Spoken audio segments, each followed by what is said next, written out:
Hello, my friends, and welcome back. Thank you very much for being with me again today. Back in my office. It's been great in Toronto. I've been there for about a week, and I would like to thank all of you who made the effort to come and meet me over there. It was a pleasure to meet you. I also would like to apologize to the ones that contact me and I received the messages either too late or I didn't have time to meet all of you. But thank you very much for the effort. Next time is going to be a next time. So thank you very much. Today's video has to do mostly with Ukraine, another drone and missile attack, Russian missile attack on Ukraine. The Ukrainian defense forces respond to this attack. They destroy most of them, all of them over Kiev. That's a given. But we have other articles stating that actually the Russians are very successful in destroying civilian infrastructure, but not military infrastructure. They're very good, accurate, but somehow they miss when there's military targets. If the Russians even target that, I'm going to show you this stupidity. Then we have an article from the Russians telling us what they claim they hit in the overnight drone and missile attack. Then we're going to find out two reasons why Ukrainians might experience up to 20 hours a day without power. I can give you the reasons just like this. Guess which are the reasons? Bombing. But somehow the Ukrainians destroy all the incoming missiles. Only the drones, only the debris fall on those things. We find out that the Ukrainians are evacuating from Kupiansk again. And we're going to find out what Mr. Lavrov says about United States and United Kingdom wanting to ignite a war in the continental Europe. What did I tell you? It doesn't mean that if Lavrov confirms something that I said for some time already, it's true. But I think he's right. That's the assessment I made on the situation. And you guys in Europe, continental Europe, will have to fight for the guys that are not in Europe. Remember Charles de Gaulle? I will go back to that. Charles de Gaulle, General Charles de Gaulle, he used to say, remember guys, the Americans don't live in Europe. And the second point is Great Britain or England is an island. It's not in continental Europe. So they will always want to have a weak continental Europe, and they have it. Why? Because they have weaklings as leaders. So we have two articles on that one. Then we find out how isolated Russia is, but somehow it has makes a lot of deals with African countries, and they will sell some satellites to African countries, and is going to have a joint naval exercise with Indonesia. But Russia is isolated. All this together with Miss Infantile Foreign Minister of Germany, Annalena Baerbock. She just shows up in Kiev, and I'm going to discuss what she wants over there, what she promises, and what her assessment is on what's going on. So let's start with the first article. This comes from Ukrainska Pravda. It is from November 4th, 2024. Hop, meow, meow, meow, are you here? You want to play with something? The cat brought a toy because he wants to play. In a minute. Meow, meow. Ukrainian air defense, there he is, lives in. Air defense shoot down 50 drones in 9 Ukrainian oblasts. Here is the evidence. All 50 are right here. If you don't believe them, that's the evidence. Russia attacked Ukraine with ballistic missiles, plural, guided aerial bombs, and 80 attack drones on the night of 30 to 40 November. Air defense forces shot down 50 drones. The Russians reportedly launched an Iskander-M ballistic missile on Dnipropetrovsk Oblast from Russia's Rostov Oblast and attacked Kharkiv Oblast with guided aerial bombs. So they attacked Kharkiv with aerial bombs and Dnipropetrovsk with Iskander. Dnipropetrovsk right here with Iskander and Kharkiv with guided bombs. The Russian troops launched Shahed and unidentified UAVs from Bryansk and Kursk Oblast as well as from Primorsko-Akhtarsk in Russia. So they launched from Bryansk, Kursk and Primorsko-Akhtarsk. Bryansk. Bryansk is right here. Kursk is here, where the invasion, the NATO invasion is.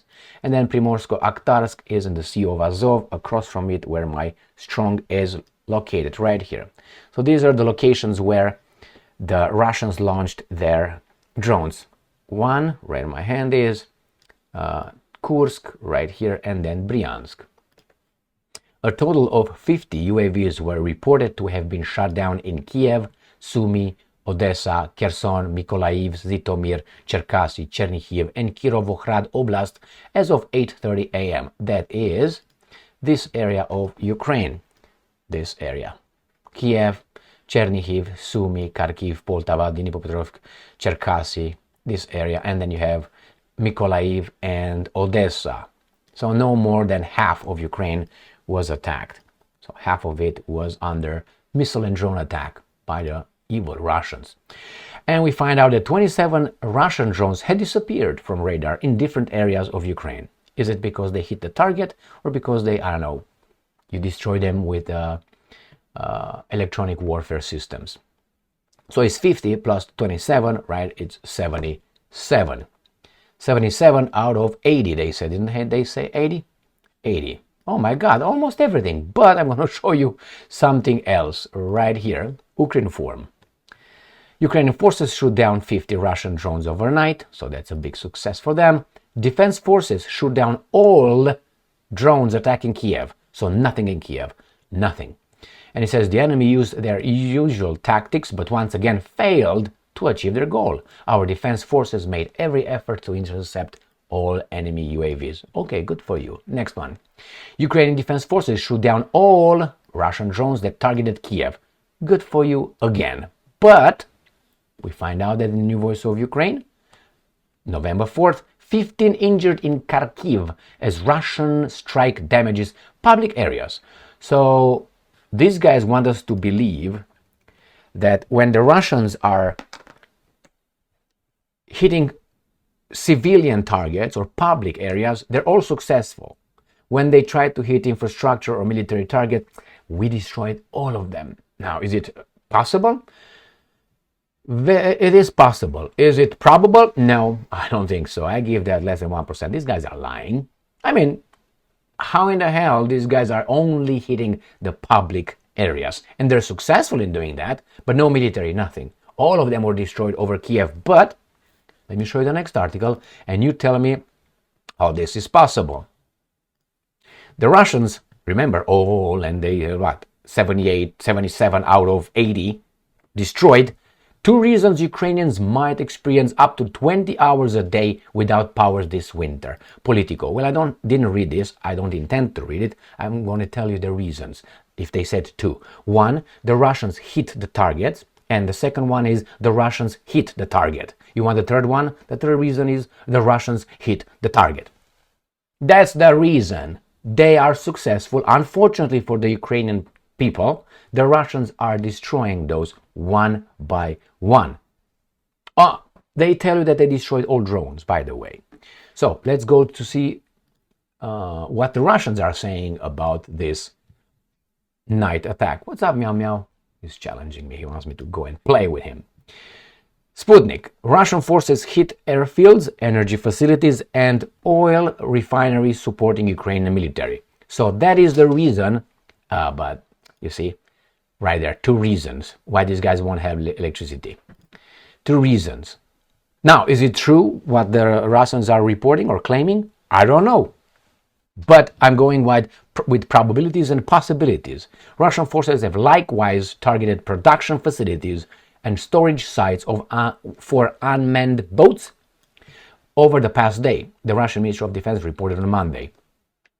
Operational tactical aviation, strike unmanned aerial vehicles, missile forces and artillery units of the armed forces of the Russian Federation targeted the infrastructure of military airfields, energy facilities, and an oil refinery used to support the Ukrainian armed forces, production facilities and storage sites for unmanned boats, as well as concentrations of enemy personnel and military equipment in 132 areas, the statement reads. So if there's 132 areas, that tells me there were at least 132 aerial objects launched towards Ukraine. Otherwise, there will be, I mean, you can't have one missile hitting two targets in the same time. So it's going to be 132 minimum. They said here it's 80, correct? 80. And they didn't tell us how many Iskanders they launched. He said ballistic missiles. All right, so let's go back to the Russians. See what they say. Additionally, air defense systems shot down 4 HIMARS multiple launch rocket system missiles produced by the US, a French-made Hammer guided bomb, and 42 aircraft type drones. So this is with that. Here, the Russians are so ineffective, but you see the hours here, 12 hours ago, Eastern time, and this is October 28th. So I'm going to start with October 28th. Another 54 people evacuated from Kupiansk. In Kharkiv region, which is again Kupiansk, 89 more people evacuate from Kupiansk. So they're evacuating the people. Why? Because the Russians are coming. They're moving on. We're moving in. Here is Kupiansk. This is Kharkov Oblast, across from Belgorod Oblast and across from Zaporizhzhia, Jesus Christ, Luhansk. So we have, this is Kupiansk, and this is what the Russians are doing to Kupiansk. That's an encircling, pinching operation. So they are evacuating population from here. All right, let's move on and see what's next. Which one? This one. Sputnik. US preparing Europe to start direct war with Russia if Ukraine fails. Lavrov. I am 100% I agree with this statement. And I said it many, many times before in my videos. And the Russians will use nuclear weapons if that happens. I think that's the natural course of this garbage. The US is preparing Europe to enter into a direct military conflict with Russia in case of Kiev fails, or if Kiev fails. Russian Foreign Minister Sergei Lavrov said on Monday. The diplomat added that conflict with Russia would be suicidal adventure. What does it mean? We're going to fuck you up. I'm going to give you the straight translation. And I'm quoting, as a fallback option, in case the regime of Zelensky fails, they, the US authorities, are preparing continental Europe to embark on a suicidal adventure and enter into a direct armed conflict with Russia. I totally agree with that. So that's one. And the second one from Russia Today, again, 4th of November, US and UK. These are not in Europe, continental Europe, I have to remind you. Pushing, quote-unquote, continental Europe to fight Russia. Washington and London have a backup plan in the event of Ukraine losing the conflict with Moscow, the Russian foreign minister has said. I think that is totally accurate. And that will happen. Hey, what's going on? So then, what are you going to do about it? I told you these guys will do that, and they will have no problem using first the Romanians, the Poles, the Baltic states. Those will be the first ones hit. So yeah, now it's your chance to pay the Russians back for your imaginary, or not imaginary, some of them are not imaginary, problems that you have with the Russians. But all these three parts, like the Baltic states, Poland, Romania, and others, they feel like they're prima donnas. They haven't done anything to Russia. Only Russia did to them, which is garbage. I mean, if you think that way, go and meet the Russians in the battlefield for one day, because they're going to nuke you. But they're not going to deal with you like, hey, pew, pew, pew, grenades and no, beep, beep, beep. It's not going to be like that. The Russians will not have patience with Poland specifically and the Baltic states. With Romania, maybe they will tell the Romanian, back the off, and the Romanians will say, what should we do? And the guy's going to say, go on, I think we're going to defend you, but we live about 6,000 miles away from the front. We're going to fight with you over there. All right, remember the, what was that? Oh my God. Remember the Second World War. Always comes Kursk to mind, but it was not Kursk. It was a movie made a few years ago. I can't remember when the Germans cornered the British Expeditionary Corps and the corps, yeah, and French and all these guys in, I can't remember the region, and Hitler stopped the attack for 48 hours, allowed them to be shipped over Great Britain. Remember that one? And you had Churchill saying, advance to the coast. That's why I said advance to the coast. Not retreat, advance, but they were running from the Wehrmacht. All right, so I think they will get you in a war. Again, it's going to be Westerners or not Westerners, Europeans versus Europeans. And the guys in charge of them are going to be like, we're going to make a lot of money again. And these guys that we hate a lot, they will just destroy the best of their best. All right, let's see how Russia is isolated. Sputnik. Russia sees Benin's interest in cooperation on army modernization. So Russia takes another country right there. Not take, but it's going to have influence another country. So Benin and Togo. Russia sees Cotonou interest in cooperation with Moscow on modernizing the Beninese armed forces. Russian ambassador to Benin and Togo, Igor Evdokimov, said in an interview with, what's going on, cat? You want to play? So they're going to go in Africa, and as I said, the Russians took their gloves off, said, you want to destroy us? We're going to show you we're not baboons. And these guys either miscalculated or they're calculated because they're fat cats, and the guys behind all this, they are just rubbing their hands. Yeah, they're going to get to that. Who are those guys? Well, some interest. Let's go to the next article, show you the Russian isolation. Russia Today. African state to buy Russian satellites. An agreement has been signed in Niger on space equipment manufacture and deployment to enhance communication and security. So they're arming Benin, right? And Togo, it seems like. And they have Niger. And who's out? The French and the Americans. Next one. Sputnik. Russian-Indonesian navies to hold first ever joint exercises, Orruda 2024. The navies of Russia and Indonesia will hold the first ever joint exercises, codenamed Orruda. At least these guys don't give imbecilic code names like the Western imbeciles give.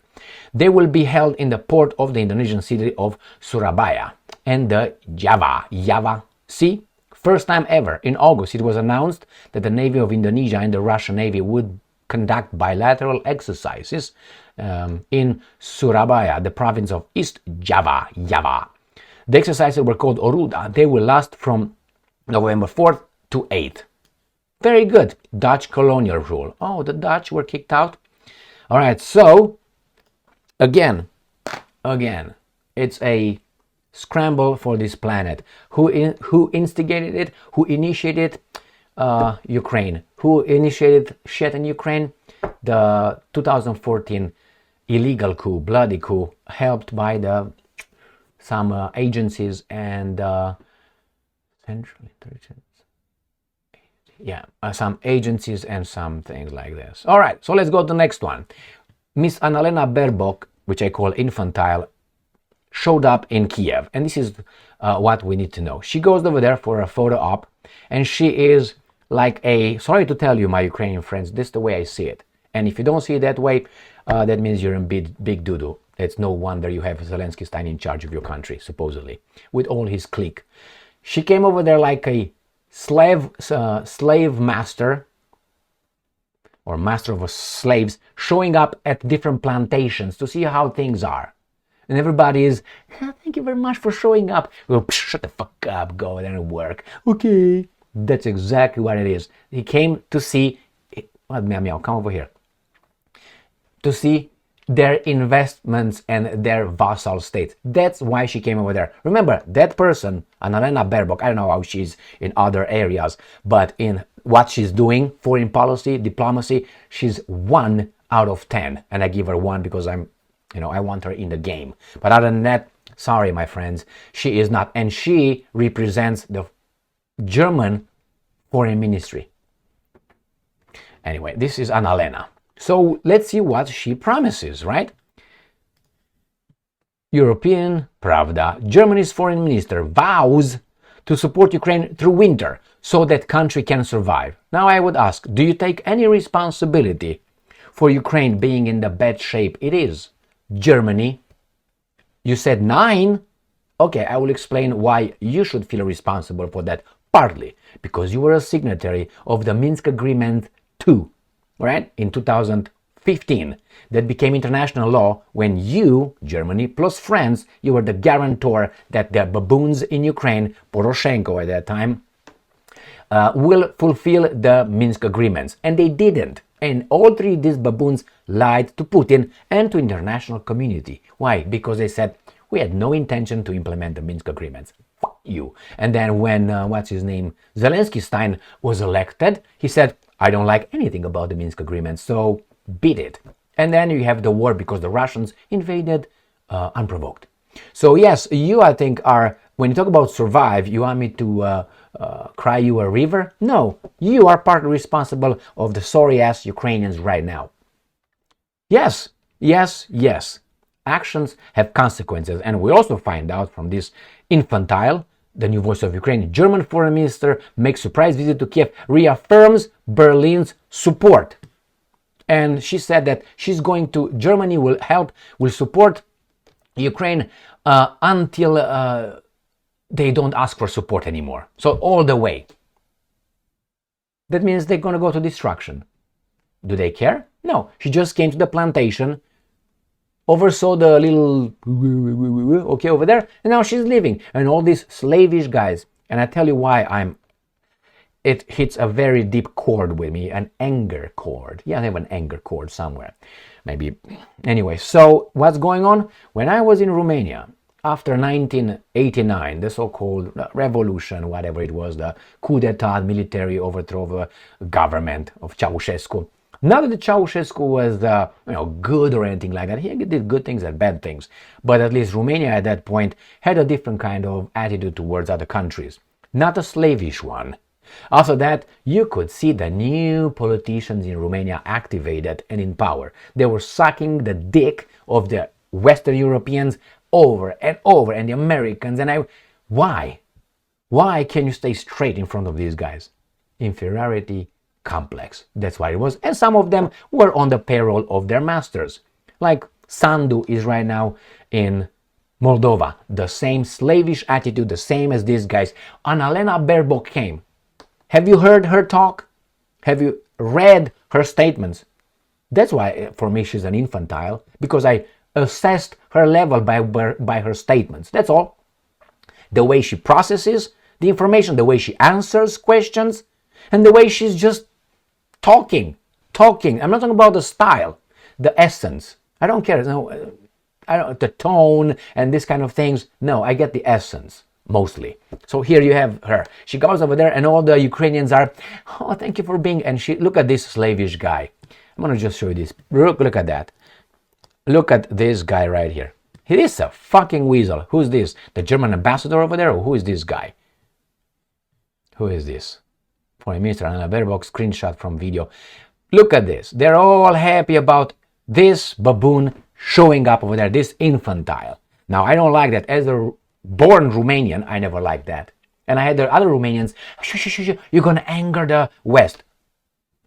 What the hell? I'm going to anger the West. The West wants us more than we want them. That's exactly what it was. Anyway, so it's personal. It's personal. Many people came from the West then to Romania, and the Romanians were like, oh my God, they're coming. Let me wash my pussy. It's going to get a... Still very, very, about that. I don't like that. Stay straight, talk from equal to equal, not as a subordinate. But she came to see the plantation. And who's she? Who's she? Germany is under occupation and she's an infantile. And the Ukrainians are under occupation. And unfortunately, they take a pounding from what? From the Russians, their cousins, because of what? Their masters from thousands of miles away from their territory. Thank you very much for being with me again today. Stay strong, stay smart, look for the truth, and be just.